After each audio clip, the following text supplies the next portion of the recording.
You're listening to Finish the Damn Book, the podcast for procrastinators. Susie Schaefer, known as the Book Doula, works with authors and publishing professionals to turn stories into movements that make an impact. Welcome to this episode of Finish the Damn Book. I'm your host, Susie Schaefer. Heather Moore has dedicated decades of her life to restoring the physical and emotional landscapes of wellness, having practiced as both a licensed acupuncturist and a functional medicine practitioner, among numerous other qualifications. Having lived much of her life in coastal California, Heather's life underscores the metaphorical nexus between the fluidity of the energetic world and the physical reality of the land on which we stand. A tireless advocate for helping people enhance their vitality, Heather has degrees in cell biology and Chinese medicine. Her compelling first book, Trusting Resilience, Schizophrenia, Family, and the Journey to Love, shares the story of her harrowing relationship with her schizophrenic mother and the heart-wrenching commitment they both made, despite the odds, to letting love win. Welcome, Heather. Thanks, Susie. Happy to be here. Yay! I'm so excited. Yay! This is one I wanted to do for a while. So let's talk about your journey a little bit. What made you decide to share such a personal story about your relationship with your mother? Well, I didn't initially set out really to publish a book. I was having dinner with a friend kind of at the end of my settling my dad's estate and everything that happened with my mom. And he was like, "Oh my gosh, you've been through so much. You cannot make this stuff up. This would be a really great movie. At the very least, you should just write it down." I spent that weekend 3 days and I literally wrote the whole book in about 3 days. When I was finished with it and I had everything down on paper, it struck me. I'm like, oh my God, this has been so hard, like unnecessarily hard, because our society does not have adequate functional systems in place for families that have somebody with mental health problems. That's the main reason I really want to get my book in colleges and universities in like the social work program, psychology, even law and policy, because there's so many things out there that are working against families and individuals. That really just doesn't have to be that way. I honestly don't know why it is. If my story can inspire people to really make a difference, then that's my main goal. My second goal is to have people read my book and not feel so alone. I talk a lot about very hard subjects, guilt and shame and resentment. And for some reason, our society unconsciously teaches us that we're not supposed to feel those things or that those things are wrong and bad. I've had many people tell me after I read your book, I didn't feel so alone. I didn't feel so ashamed for having certain feelings about X, Y, and Z.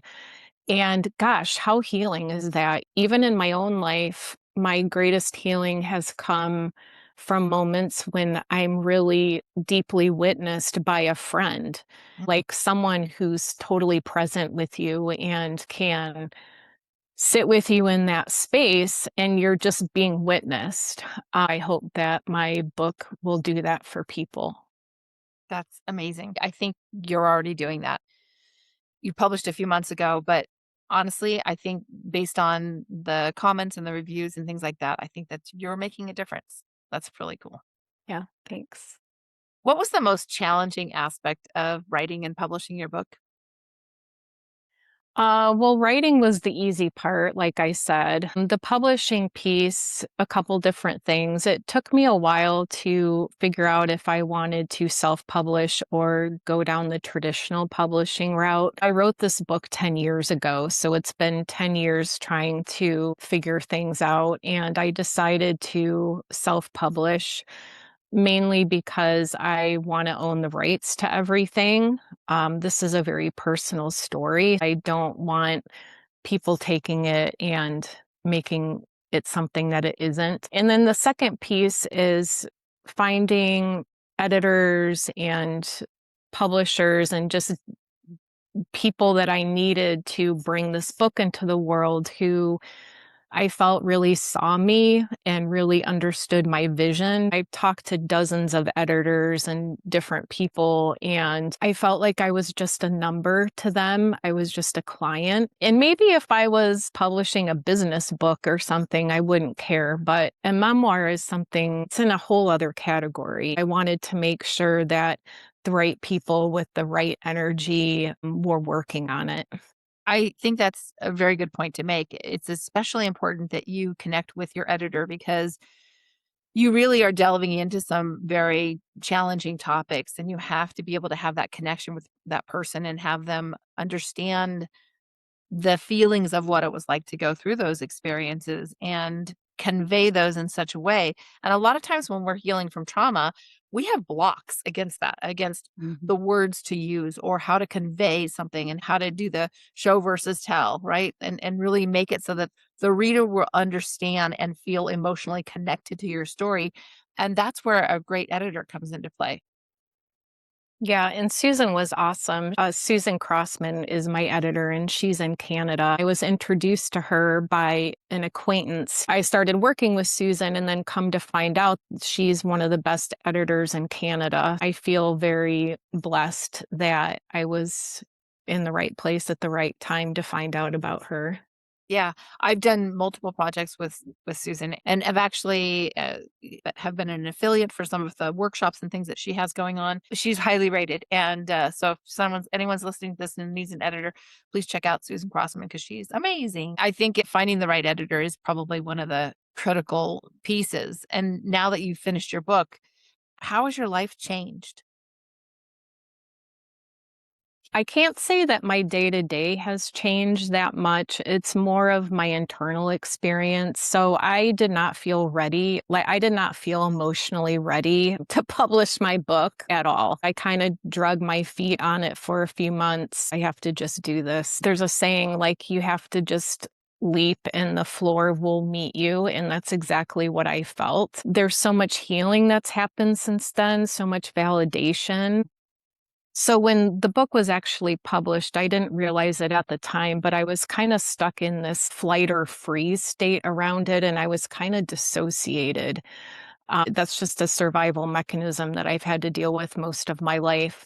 But as the days went on and I sat with myself more and did my own internal practices, I got to see how much more layers of shame I was carrying and guilt and not feeling worthy. And working through all of that has really brought me to a place of clarity and purpose and feeling like ready and capable of really offering and bringing this work into the world in a really grounded space. One thing I've noticed about some people out there teaching things is that it's a very it comes from a very mental space. It's like a knowledge base, but the people that you meet that really embody what they're talking about, it's like a transmission. And that's what I really want to offer people. I don't want to just give them knowledge. I want to transfer something to them so that they have a lasting and permanent change.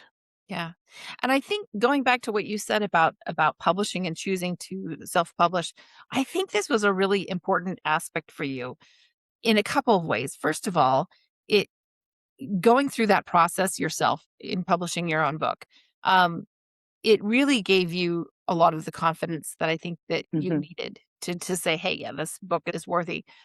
But the other piece of that is because you work in the healing sector, it is part of your brand. And so that whole connection to your brand and bringing that to the forefront, I think is really important for someone who does the type of work you do. I think you made a lot of really good choices on that as far as deciding how to do your book. And even though it took a long time, I think the waiting was worth it. I always say that, hey, there's timing is not up to us always, right? Sometimes there's Yeah. divine timing, right? Maybe that was the process is that 10 years was really about you healing, fine tuning and honing that story, and then doing the research to figure out how you wanted to actually bring this book out. Because even after you published, like you just said, you still had some things that you were working through.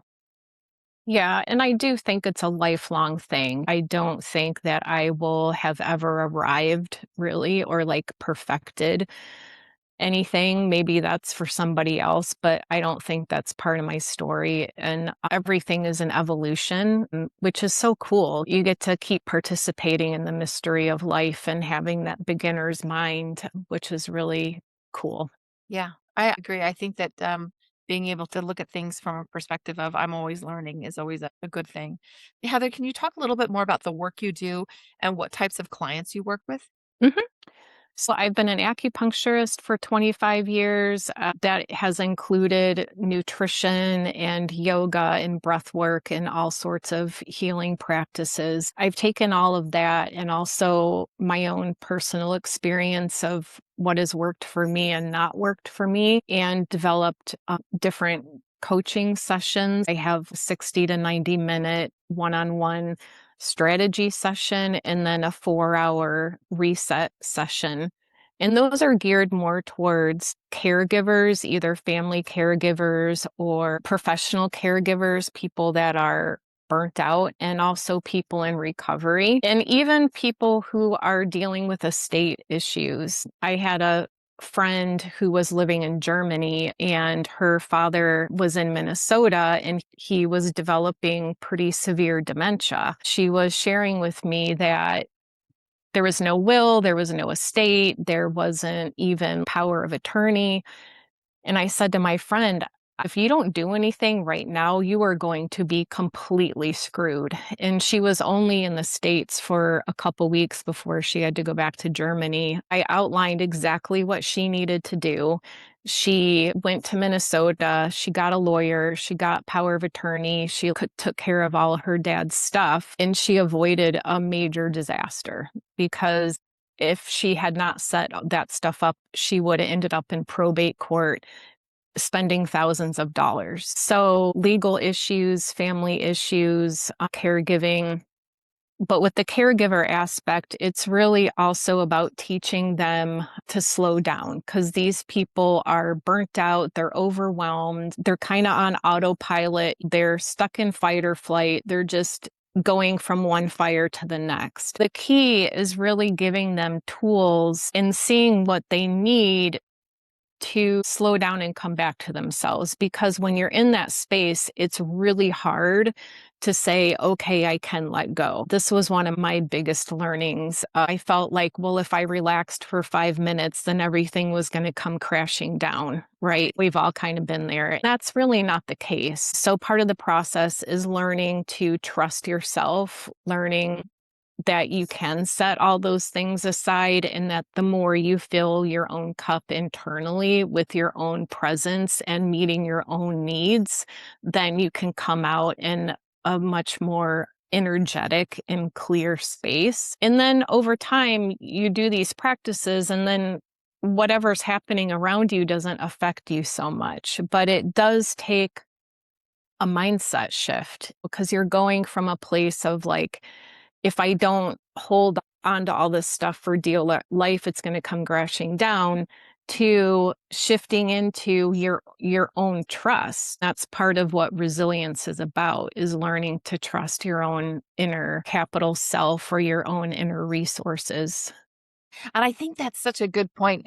I totally understand what you're talking about here too, because building resilience has actually been something that I've had to do. I own two businesses. I'm actually going through probate for my father's estate right now, and obviously two businesses, a podcast, all the things.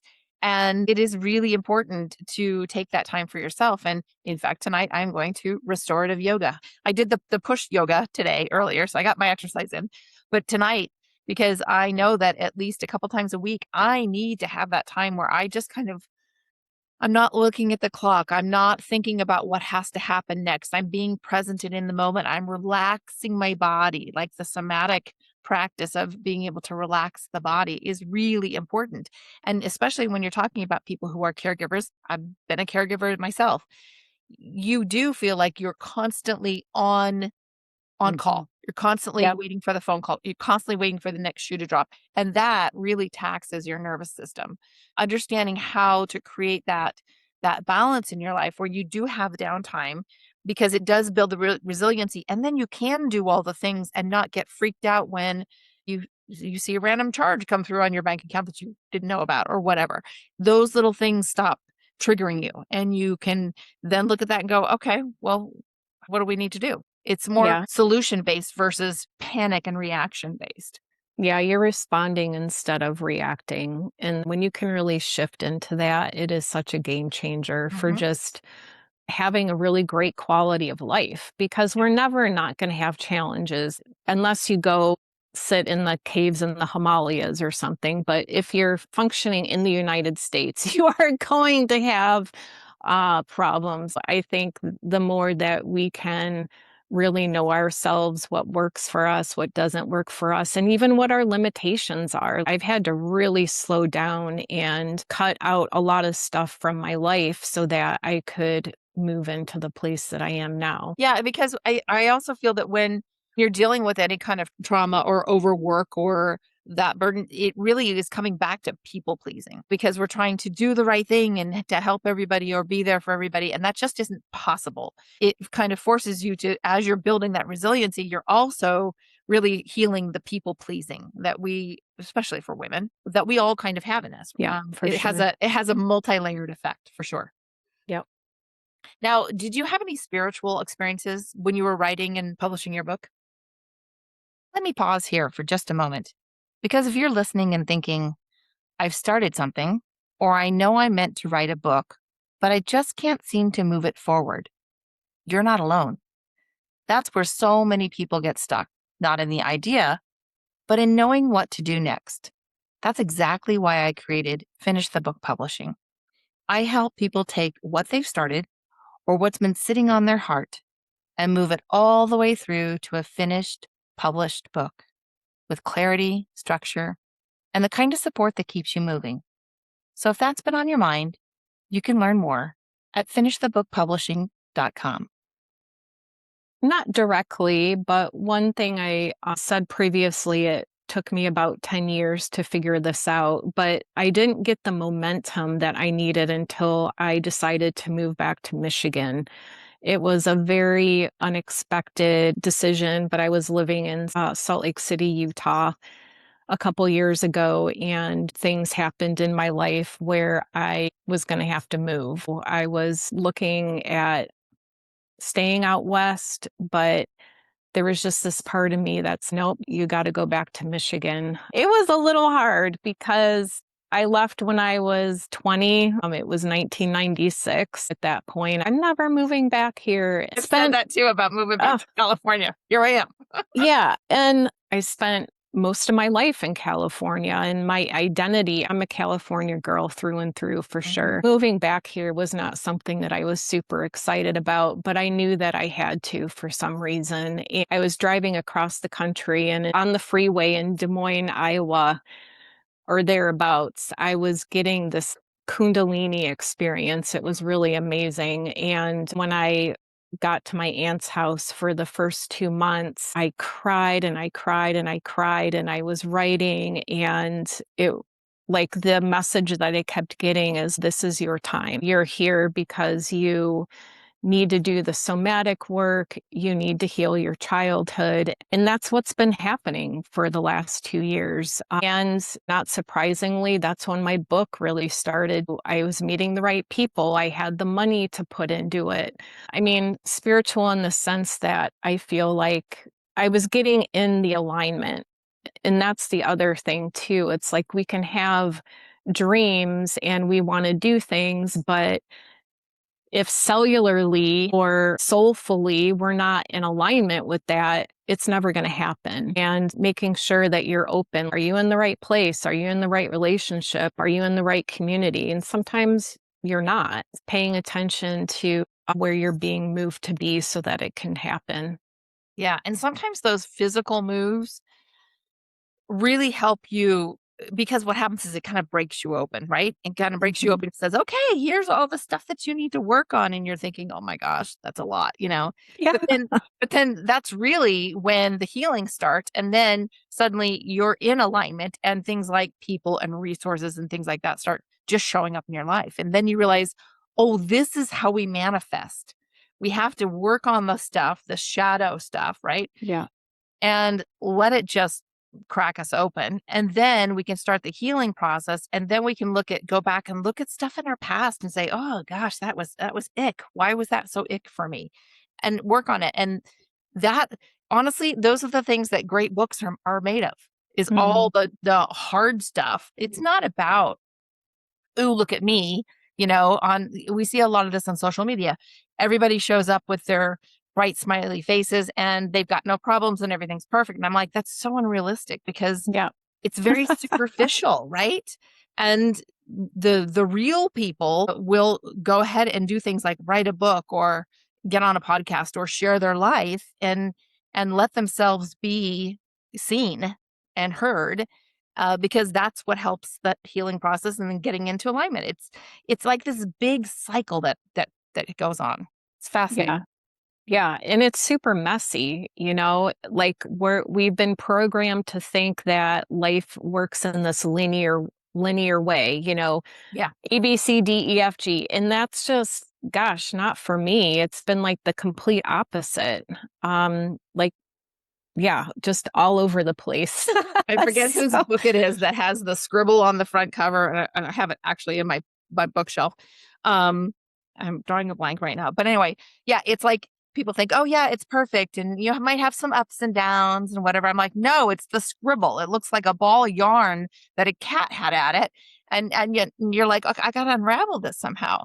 And so you really have to literally find the end and just pull it out gently and go one piece at a time, because you never know what's going to show up in your life. You can be working through healing stuff and then suddenly somebody in your family passes. You just never know. Yeah, exactly. What do you think if we pull some cards? Yes. My favorite thing. My favorite part. I was going to say that. Aside from celebrating authors like you, this is one of my favorite things. Yeah. Well, and it's been super awesome working with you, Susie, too. Thank you so much for being part of my journey and bringing my book into the world. Well, when we first met, too, we had a conversation. You were looking at different, well, actually, Susan referred you to me. And we'd had a conversation, and we just already had this kind of connection. And then I said, hey, would you like me to pull some cards for you? And I think I may have pulled a couple cards that day. And then I think I did a full reading for you later, if that's right. Yeah. Yep. Sometimes when I'm channeling, I can't remember things. It's like the memory part of your brain gets all fuzzy. It's weird. And of course, too, after we'd had those couple conversations, we knew that we would be definitely a good fit. And the fact also that we had so many similarities in our lives, like the stuff that we'd been through and the moving back and forth and all that other stuff. So yeah, ended up being a really good fit. You ended up with an awesome cover on your book, which I really love. Yes, really love. And every time I look at like the Barnes and Noble, they send out, I saw another one this morning, they send out their newsletter. I look at the book covers and I'm like, oh my gosh, Heather's book is like right in alignment with these covers. It's like, it's so perfect. Yeah, it's great. I have gotten so many compliments on it, which is what I wanted. Like I wanted, like I went in with the intention of, I want my book cover to look like a piece of art. Right. In that everyone just says, oh my gosh, it's so beautiful. I love your cover. Yeah, I do too. And I love the fact that it's the darker muted tones, which really is a nod to the more serious nature of the topic. In dealing with your mother's mental illness and what that was like. Yeah, but it's beautiful regardless. Okay, so do you have a question for the card? I don't actually. I'm just going to leave it up to what my soul wants to tell me right now. Okay. All right. Oh, this is so interesting. Okay, so the first card is a 12, which reduces to a 3. 3 is the number of the teacher. So I get that one every single time we do a reading. I get 3. Well, because I think that your book and also the work you do is also about teaching people how to, go ahead and allow the messiness to come in, because that's how you can uncover where to work on stuff. So the card itself is a change in the wind, and I think you actually have gotten this card before. Yeah, this is the one with the zebra. So so the zebra indicates, first of all, it's got 4 legs, so it's stable, right? So even though there's a tower sitting on the back of the zebra, it is saying that tower looks like it's going to fly away, but it's still stable. It's got this this good stability. It's strong, right? But a zebra is also very unique. It's different than a horse. It's different than a donkey. It's its own kind of animal. And the girl is in the tower, and she's really facing into the wind because you can see the leaves blowing backwards. So she's facing into the wind, facing challenges that come in. And when there's a change in the wind, that's always kind of fun because I look at things as change is good, right? We just don't, it makes us as humans uncomfortable, but change is always really good. Now, at the top of the tower, there's a weather vane and it's pointing towards the north. So going towards your north node, if you look at astrology, look at your north node. That's your mission and purpose in this life. But also, like, it's like the North Star, right? It's going towards the things that are important, regardless of how crazy things can get. So accept the change, let it come in, because the change is actually, it's how we grow, it's how we propel ourselves. And honestly, talking about North Node, that is the areas of your life that are challenging and difficult, that when you learn from those challenges, you overcome them. That is where the growth happens. The growth doesn't happen when things are easy, right? Yeah. We sit on our laurels, Well, Okay. and it's funny because my North Node is in Scorpio, which is all about transformation and like that deep, dark, shadowy stuff. So Mhm. it's, yeah, I love it. I it's think it's great. And I think the more that you can share that with people and say, hey, don't be afraid to look at that. Don't be afraid to look at your shadow side, because that actually is, it's part of who you are too. It's not just, you're not just all showing up as, bubbly and light and easy to work with. No, there's a dark side to each of us. So yeah, for sure. Okay, your next card is a 15 card, so that's a 6. 6 is the number of the vibration of love, okay? Mm. It's also, if you look at it's like a lot of numerology, 666 is also I know it's been hijacked for evil things, but the number 666 is also in the Bible many, many, many times. And what this is that is the actual number of man. It is the Fibonacci sequence, the sacred geometry of man. So it's the vibration of love. Now, what's interesting is this one is a message in a bottle. I Mm. don't know if you've gotten this card before. I Have you? haven't. Nope. Okay, this is really interesting. So this is a pelican. It looks like a pelican or a stork. I don't know even the difference between the two, but he has a spyglass, meaning that that's something Mm. you've been looking for a long time, but yet he has a blindfold on. So something you've been looking for a long time, but you cannot see. This message that comes in, there's a telephone in this bottle, is going to come in through phone call or text message. And this message is going to help you have that clarity. The message in the bottle will give you clarity to take off that blindfold and see into the future and see, okay, what is the path for me? Now, water represents emotion. So this water is very deep here, but it's not stormy. It's not churned up at all. So it's saying this message or phone call will have deep emotion for you, but it won't be anything really negative. It will actually be a positive emotion for you, but it's going to help you have clarity and see into the future. What's interesting on both of these cards too is like both are is talking about looking to the future and looking at moving forward, which is very interesting. Okay, let's see what your last card is. It's a 19. So 19 reduces to 10, Oh, which reduces to interesting. 1, meaning you're at the end of a cycle. You are already energetically moving into the next cycle. I love this for you. The card is flexible, and you can see that she's balancing on an egg. Okay.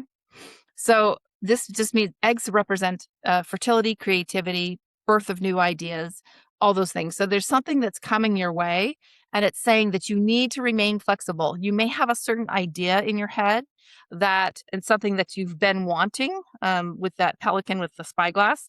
It's saying that you have to just remain flexible because there's going to be something that may come up for you that you're like, oh, I didn't see it going that way. Hmm. I just need to change. I'm just a click off, maybe. I just need to change a little something. Now, the grass here reminds me of the Yellow Brick Road, because it looks like Mm. Yellow Brick Road. So to me, the message that comes in for that is follow the Yellow Brick Road. So it's saying follow what is what's logical, what makes sense to you, what speaks to your heart, but just remain flexible, because there may be something you have to change in order to do that. And so, which is really interesting, this also has the timeline for past lives. So this is something about that is Oh, bringing back something from a past life, and it may give you that opportunity to even heal something else that you weren't aware of. But it's really connected to your north node, going in the direction of what you really want, because it's something you've been looking for. You just haven't been able to see it yet. So I love these cards for you. awesome. So That's a 3, gorgeous. um, a 6, and then a 1. So you're really ready to embark on like this new chapter. So just keep going. Awesome. That's very Thank cool. you. You're welcome. Cool. Oh, I love that. And it's kind of interesting too, because like, you've published your book, it's been out for a few months, and now you're kind of like looking at, okay, I want to get this into colleges. I want to do these things. I think that those things are really a good direction for you. And especially since you've got the number of the teacher, looking at even doing talks in universities, and maybe even for holistic medicine communities, things like that, like talking about your journey and about your book and all those kinds of things. I feel like go in that direction, because I think that is going to open a lot of doors for you. Yeah. Yep. So on my website, luminositypress.com, I have a section in there on speaking, and about 20 different talking points. So if anyone is interested, they can find it there. That's perfect. I was actually, you just did my segue for me. Thank you. Excuse me. Because I was going to ask you, how can people find you and work with you? So luminositypress.com. I love that. And also the fact that you talk about caregivers. Okay. Can I just tell you, there is a huge community of caregivers that are really having a tough go of it right now. Because of burnout, because of just the way the medical system is changing. There's just so many things happening in the world. And so I highly recommend that if you are a caregiver and you're hearing this, you may have even thought about writing your own book about being a caregiver. Reach out to Heather, because she's a great resource and super easy to work with. I just want to add too, so in 2027, I'm going to be hosting caregiver retreats. So I'll have 2 different 4-day retreats. One will be for caregivers of family members, and then the other will be for professional caregivers. But that's also on my website if you want to learn more about that. And it's going to be in Hocking Hills, Ohio, which is absolutely gorgeous. If you've never been there or don't know what it looks like, go Google it, because it's amazing. That is so cool. Oh my gosh. Okay. Like honestly, when I was a caregiver for just a short bit, but let me tell you, it's a challenge. What other words of wisdom would you like to add to this conversation or offer to our listeners, or suggestions, publishing advice? I don't know. Like whatever do you think that our listeners need to hear right now? There's that cliche, or whatever you want to call it, that everyone has at least one book in them. But really, I think what that speaks to is that we all have a story to tell. And I think that the more that we can share our stories authentically without censorship, then that it just creates so much healing for people. Um, and especially on social media, because right now, like you said, there's so many people out there that just makes everything look so perfect. And we know that it's not. Yeah. I have friends that post things and I actually know the full story. It's just be more authentic and honest about what you're going through, and that helps everybody. Yeah. I agree. And it makes the world a better place. Yeah, for So, sure. Heather, thank you so much for being here. Thank you so much, Susie. This has been awesome. And I'll let you know as soon as it drops. Okay, sounds good. And if you found this interesting, I encourage you to join me for the next episode, and be sure to subscribe. Until then, keep on writing so you can finish the damn book. We'll see you next time. You've been listening to Finish the Damn Book, hosted by Susie Schaefer. If you're serious about finishing the damn book and want to explore what that could look like for you, your next step is a conversation. You can book a consultation at finishthebookpublishing.com and find out what it would take to move your book forward.